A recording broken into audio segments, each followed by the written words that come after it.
서울 어느 식당 골목 앞에서 한 손님이 이제 어느 식당에 들어가서 밥을 먹을까 하고 보니까 어느 한 집에 간판이 붙어 있는데 대한민국에서 제일 맛있는 집 그렇게 써져 있더라 합니다. 그 집에 들어가려고 했더니 그 옆에 서울에서 제일 맛있는 집 이렇게 붙어 있더라 합니다.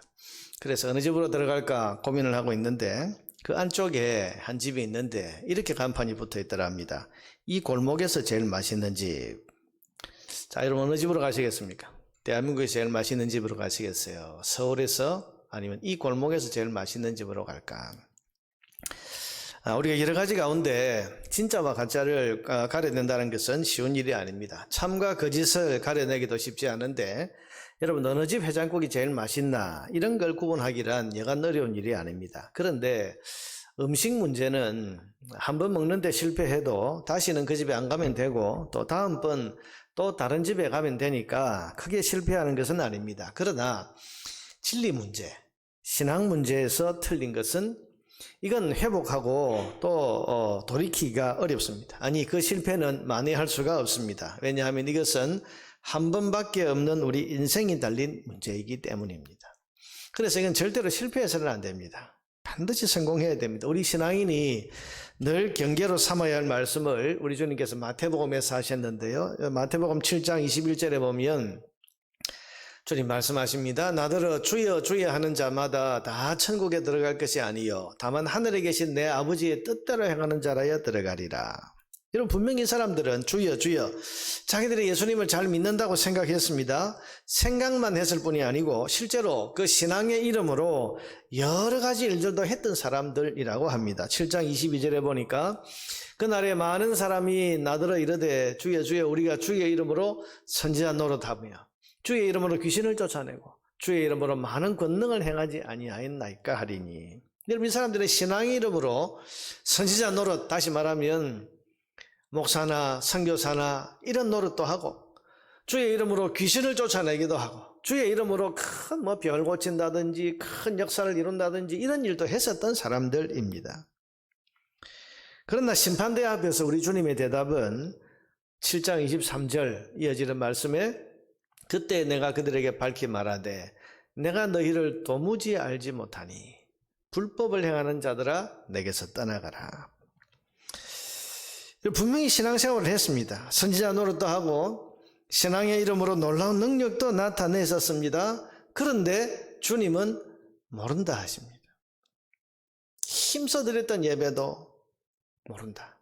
뜨겁게 드렸던 찬양도 나는 모르는 일이다.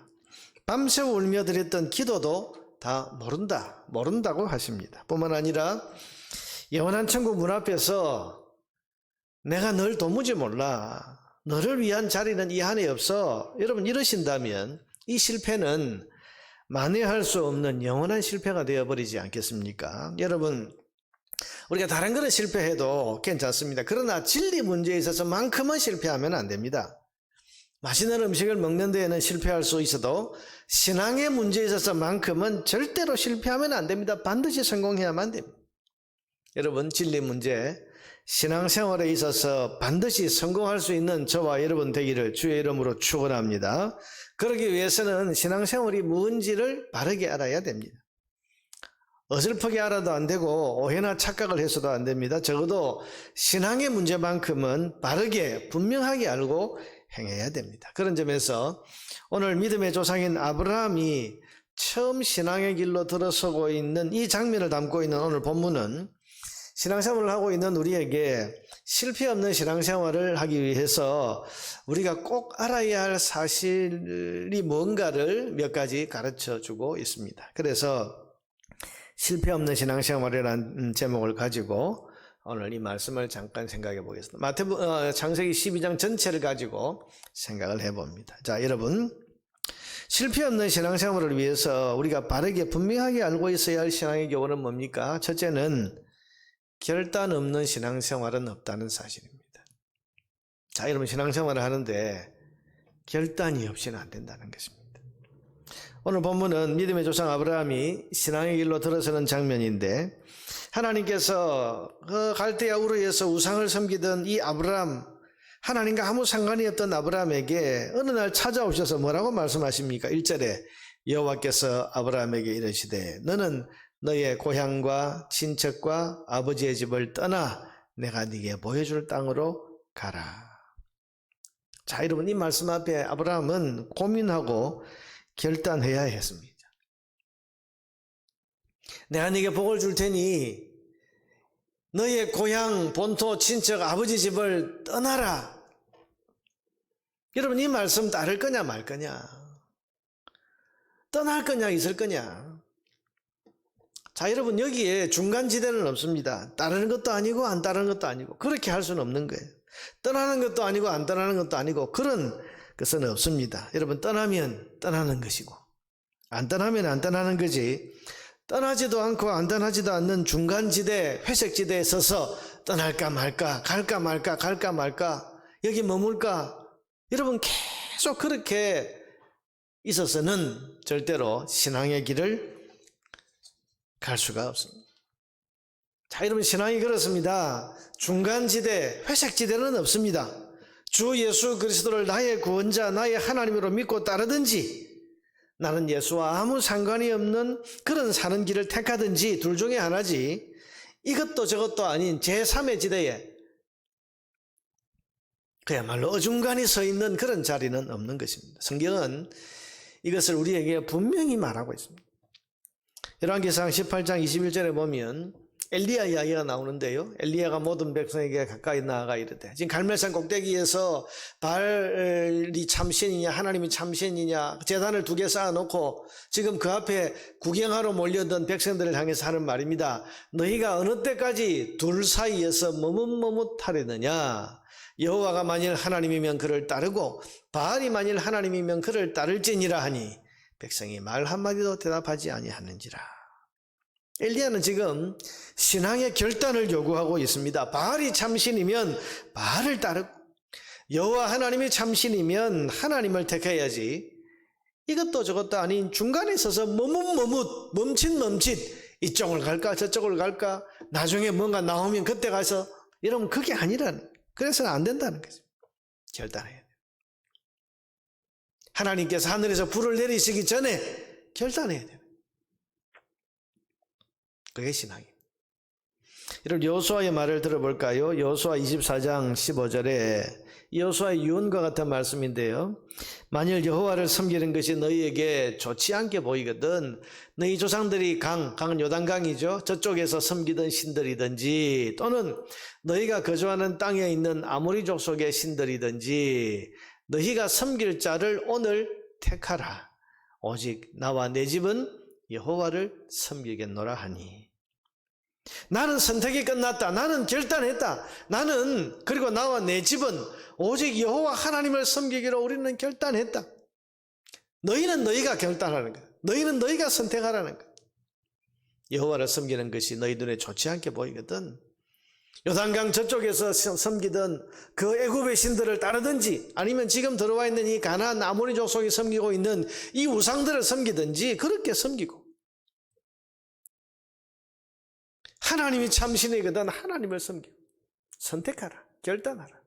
나와 내 집은 여호와를 섬기는 결단을 했다. 그는 섬길 분을 확실히 선택하는 신앙의 결단을 한 사람인 것입니다. 여러분, 신앙은 결단으로부터 시작하는 것입니다. 하나님을 믿고 하나님을 섬기는 길을 걸어갈 것인지, 하나님을 부인하고 세상을 따라 사는 길을 살 것인지, 이 결단이 있고 나야 비로소 신앙인인지 비신앙인인지를 확인해 구별할 수가 있고, 여러분, 바른 결단을 한 사람을 우리는 신앙생활을 시작한 사람이라고 부르는 것입니다. 자, 아브라함은 지금 결단의 문제 앞에 서 있습니다. 고민되죠. 하나님을 따라가기 위해서는 이 안락하고 편안한 고향, 본토, 친척, 아버지 집, 내 재산과 소유, 내 모든 인맥이 있는 이곳을 떠나야 돼. 그리고는 거기에는 뭐가 기다리고 있을지도 모르는 거예요. 불확실한 것입니다. 근데 하나님의 말씀, 내게 나타나신 하나님, 그분의 말씀, 그것만 믿고 그 불확실한 미래를 내가 선택해서 가야 되겠냐? 그렇다고 지금 자기가 살고 있는 이 본토 친척 아버지 집이 있는 이곳에 계속 머물러 있으면 하나님이 지금 약속하신 이 복을 누릴 수는 없는 거죠. 2절 3절에 보니까 내가 너로 큰 민족을 이루고 네게 복을 주어 내 이름을 창대하게 하리니 너는 복이 될지라. 자, 여러분, 지금의 이 익숙하고 안전한 삶을 선택하고 하나님이 약속하신 복을 단념하든지, 아니면 하나님이 약속하신 그 복을 바라보면서 지금의 이 익숙하고 안전한 삶을 떠나든지 반드시 선택해야 하는 결단의 기로에 서 있는 것입니다. 여기서 그는 결단을 합니다. 4절에 보니까 이에 아브라함이 결단하고, 그 말은 없지만 내용상으로는 아브라함이 결단하고 여호와의 말씀을 따라갔고, 그는 하나님의 말씀을 따라가기로 결단을 했습니다. 이 말은 그가 익숙한 고향, 친척, 아버지 집 떠났다는 이야기죠. 그는 하나님의 약속을 믿고 하나님을 따라 나서는 결단을 했습니다. 이때부터 그는 신앙의 길에 비로소 들어서게 된 것입니다. 여러분, 신앙은 결단으로부터 시작합니다. 처음부터 내가 누구를 따르며 무엇을 따라 살 것인지를 분명히 해야 됩니다. 그러지 않고 분명한 신앙의 결단이 없이 이것도 아니고 저것도 아닌 자리에 그냥 머물러 있어서는 신앙의 길을 들어설 수가 없습니다. 마태복음 26장 58절에 보면 베드로 이야기가 나옵니다. 베드로가 멀찍이 예수를 따라. 여러분, 사복음서는요, 이 베드로가 이 예수님이 붙잡혀서 지금 십자가 지고 가는 이 길에서 이 멀찍이란 단어를 똑같이 쓰고 있습니다. 마태, 마가, 누가 이 세 복음서 저자가 똑같이 쓰고 있는데요, 멀찍이 예수를 따라. 여러분, 예수의 제자라면 주님 곁에서 함께 가야 돼요. 제자가 아니라면 아예 이 자리에 가지도 않아야 되는데, 이건 제자도 아니고 아닌 것도 아니고 멀찍이 예수를 따라. 그 결과 어떻게 됐습니까? 작은 여자아이의 말 앞에서도 나는 예수를 모른다, 나와 아무 상관없는 사람이야, 그렇게 부인하고 돌아서 버렸던 것입니다. 실패한 것이죠. 여러분, 그는 제자가 아니라 구경꾼으로서 예수님을 따라간 것입니다. 여러분, 주님은 구경꾼으로 주님을 따라오라고 하지 않으셨어요. 자, 교회 가면 무슨 일이 벌어지나, 예수 믿으면 무슨 일이 벌어지나 한번 구경해보자, 여러분, 그렇게 하는 거 아니죠. 많은 사람들이 이 결단의 과정을 생략한 채로 멀찍이 구경꾼처럼 신앙생활을 하고 있습니다. 분명한 신앙 고백을 한 적이 없어요. 생활에 있어서도 예수님을 따르는 것도 아니고 안 따르는 것도 아니고 이것저것도 아닌 회색지대에 서 있습니다. 어떤 때는 예수 믿는 사람처럼, 나 교인인데, 어떤 때는 전혀 예수와 상관없는 사람인 것처럼 모른 채 입 다물고 드러내지 않고 멀찍이. 이런 사람은 신앙생활에 실패할 가능성이 많습니다. 베드로처럼 언제든지 시련과 고난 앞에서 주저앉아 버릴 수 있는 사람입니다. 자, 사랑하는 여러분, 여러분은 분명히 결단하셨습니까? 하나님을 여러분의 하나님으로 모시고 주 예수님을 여러분의 주님과 그리스도로 믿기로 확실히 결단하셨습니까? 이걸 담은 것이 세례입니다. 지금도 여러분, 이제 세례 광고를 우리가 2주 전부터 했고 오늘부터 이제 세례 공부가 시작이 됩니다만은, 세례라는 것이 꼭 중요한 이유가 여기 있습니다. 세례를 받는다는 것은 이제 분명한 결단을 하고 나섰다는 이야기입니다. 이제부터 나는 하나님을 믿고 주 예수 그리스도를 따라가는 삶을 살겠습니다. 이 결단을 하나님과 사람들 앞에서 공적으로 서약을 하고 드러내는 것이 바로 세례입니다. 여러분, 아직 세례를 받지 않았다면 이제 세례를 받고 분명하게 결단을 해야 됩니다. 그래야 비로소 신앙생활을 시작할 수 있습니다. 하나님 앞에서, 여러 성도들 앞에서, 당신은 하나님 살아계신 것을 믿습니까? 예, 나는 믿습니다. 이제부터 당신은 주 예수 그리스도를 당신의 구원자, 당신의 주님으로 믿고 그분만 믿고 섬기기로 작정합니까? 예, 작정합니다. 결단이 있어요. 이미 세례를 받은 분들이라면 여러분이 했던 세례의 고백과 결단을 기억하면서 세례받은 자답게 신앙생활을 하세요. 나는 세례받은 사람이고, 나는 주님과 언약을 맺은 사람이고, 나는 하나님 살아계시고 주 예수께서 나의 구원자, 나의 주님이라는 사실을 공적으로 고백한 사람이다. 그러니 머뭇하지 말고 멀찍이 따라가지 않고 이제는 세례받은 자로서, 그 세례에 합당한 자로서 여러분 세상을 살아갈 그런 마음의 다짐과 결단을 새롭게 해야 하는 것입니다. 여러분, 실패 없는 신앙생활 결단 없이는 할 수 없습니다. 둘째로, 실패 없는 신앙생활을 위해서는 고난 없는 신앙생활은 없다는 사실을 알아야 됩니다. 여러분, 결단하고 나선 그 신앙의 길은 고난 없는 탄탄대로가 아닙니다. 고난과 시련이 있습니다. 자, 여러분, 아브라함이 하나님께서 내가 너 복 주마, 너 본토 친척 아버지 집을 떠나서 나를 따라오면 내가 너를 복을 주마, 네가 복이 되게 해주겠다 믿고 따라 나섰습니다. 그런데 거기가 탄탄대로가 아니었단 말이에요. 여러분, 10절을 한번 보세요. 오늘 본문 이어서 10절에 보니까 그 땅이 뭡니까? 하나님께서 바로 여기서 네게 복을 주마 하고 약속하신 약속의 땅인데 그 땅에 기근이 들었다. 자, 여러분, 약속의 땅에 기근이 찾아왔습니다. 이건 하나님께서 아브라함의 믿음을 테스트하시는 것입니다.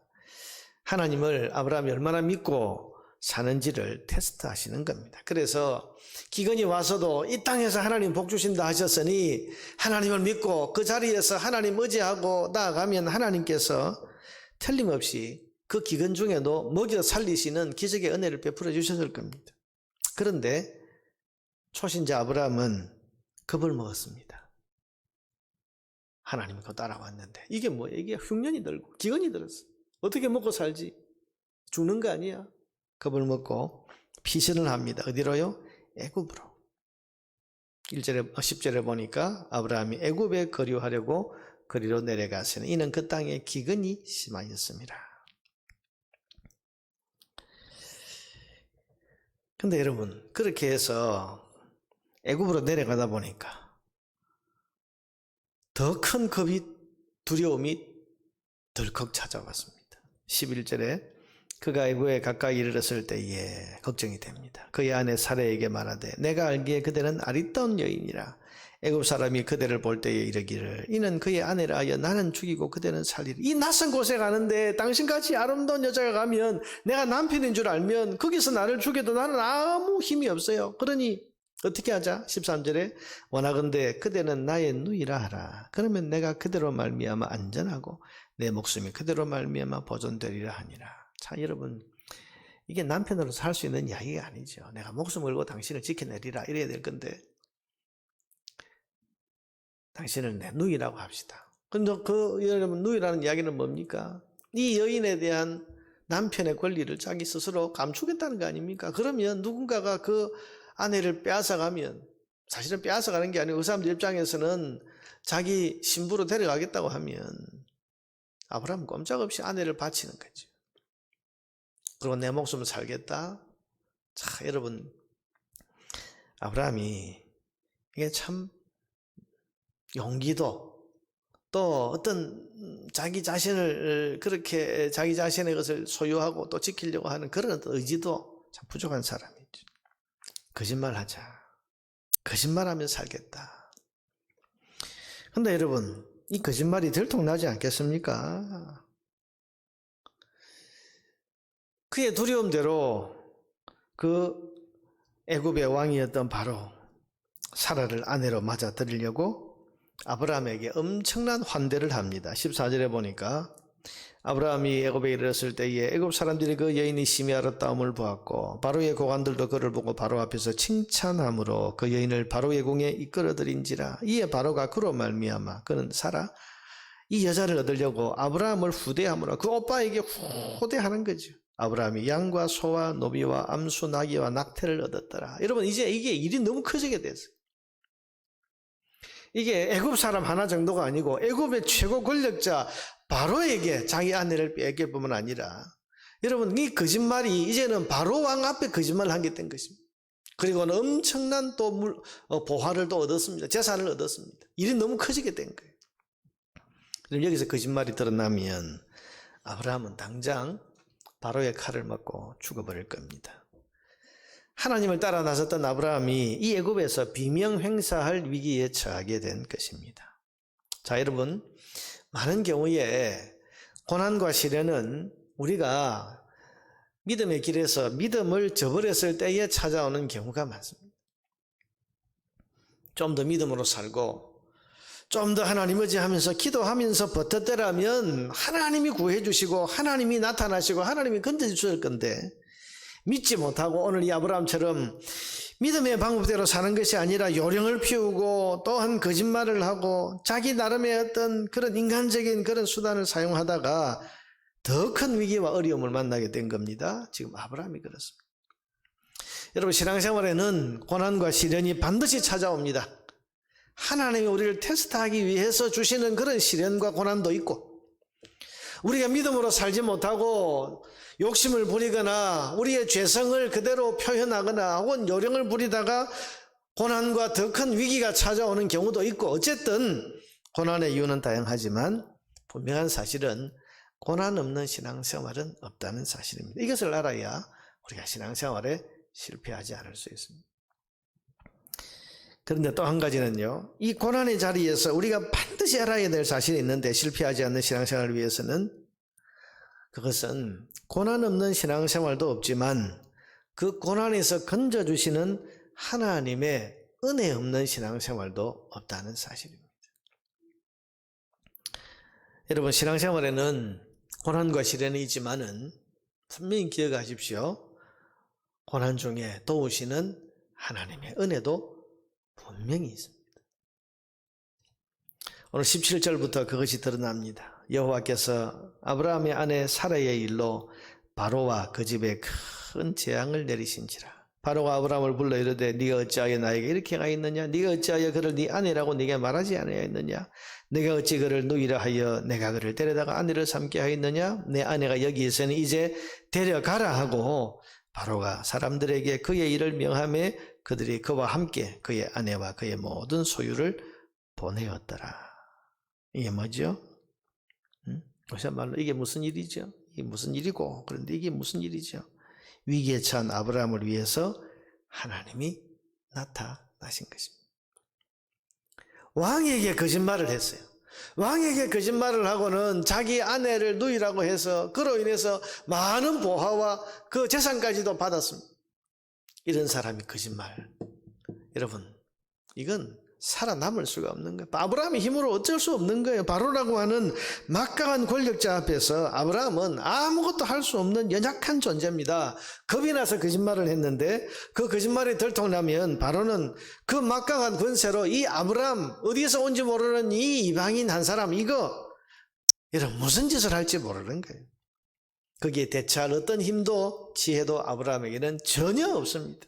그런데 아브라함에게는 하나님이 계셨습니다.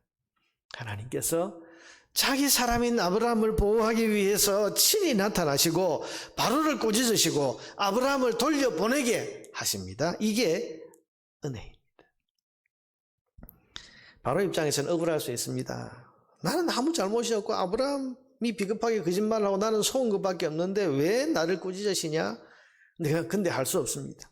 하나님은 자기 백성에게 은혜를 베푸시기 때문입니다. 시편 29편 11절에 보면 여러분 다 같이 한번 읽어봅시다. 시작. 여호와께서 자기 백성에게 힘을 주시며 여호와께서 자기 백성에게 평강의 복을 주시리로다. 아멘. 여러분 성경 읽을 때 우리가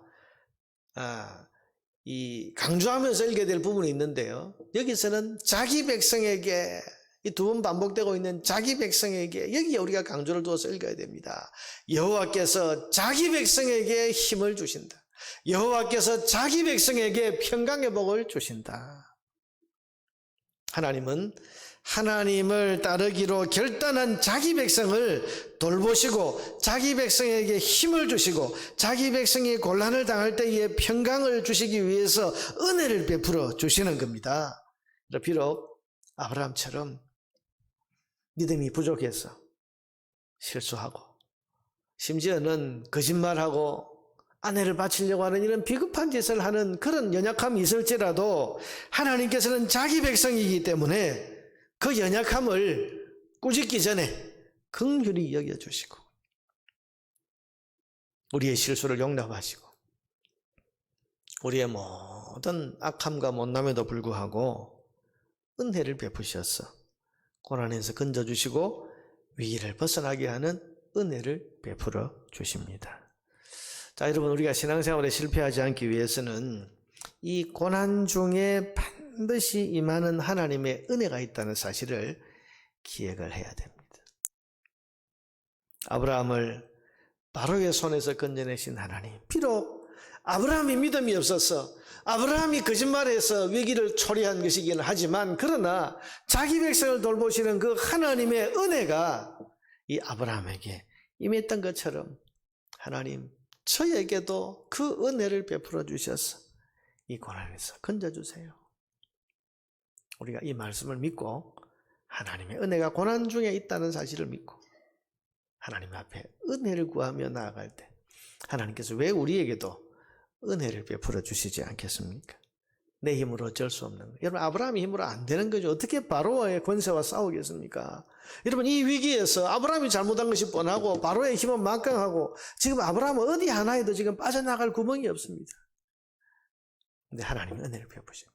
자기 백성, 연약하고 못난 자기 백성을 돌보시고 살려주시기 위해서 은혜를 베풀어 주십니다. 이게 신앙생활이죠. 우리가 다 완벽하지 않습니다. 우리가 다 부족합니다. 다 연약합니다. 오늘도 우리가 회개하는 기도를 드렸지만은 한 주간 동안 우리가 죄와 허물이 얼마나 많습니까? 그것 때문에 우리가 스스로 초래하게 된 위기와 환난과 어려움들이 얼마나 많습니까? 그런데 하나님께서는 그런 우리를 긍휼히 여기신다는 말이에요. 그리고는 그 고난과 위기 가운데서 우리를 보호하시기 위해서 은혜를 베풀어 주시고 그로 말미암아 하나님이 우리의 하나님이신 것을 스스로 하나님이 드러내 주시는 그것이 여러분 우리의 신앙생활이에요. 여러분 앞에 다가온 고난을 두려워 말고 성도에게는 반드시 고난 중에 임하는 하나님의 은혜가 있다는 사실을 믿고 그 은혜를 구할 수 있는 저와 여러분 되기를 바랍니다. 우리 모두는 반드시 신앙생활에 성공해야 됩니다. 중간에 주저앉거나 실패해서는 안 됩니다. 오늘 아브라함을 통해 가르쳐 주신 이 신앙의 교훈들을 마음에 깊이 새기십시다. 결단 없는 신앙생활은 없다. 아직도 내가 결단하지 않고 머뭇머뭇 주저주저 이쪽도 저쪽도 아닌 제3의 지대에서 그렇게 여러분 서 있다면 분명한 결단 세례받아야 되고 세례받은 사람이 그러고 있다면 이제 세례에 충실한 합당한 삶을 살기 위해서 결단하고 사는 사람다운 그런 삶을 살아야 돼. 고난 없는 신앙생활은 없다. 우리 고난은 다가옵니다. 반드시 옵니다. 우리를 테스트하시는 하나님의 시련 혹은 또 우리 스스로 초래하게 된 그런 시련 있습니다. 고난 없는 건 없어요. 그러나 고난 속에 은혜 없는 신앙생활은 또 없다는 사실을 우리가 기억하고 하나님 반드시 은혜를 베풀어 주신다.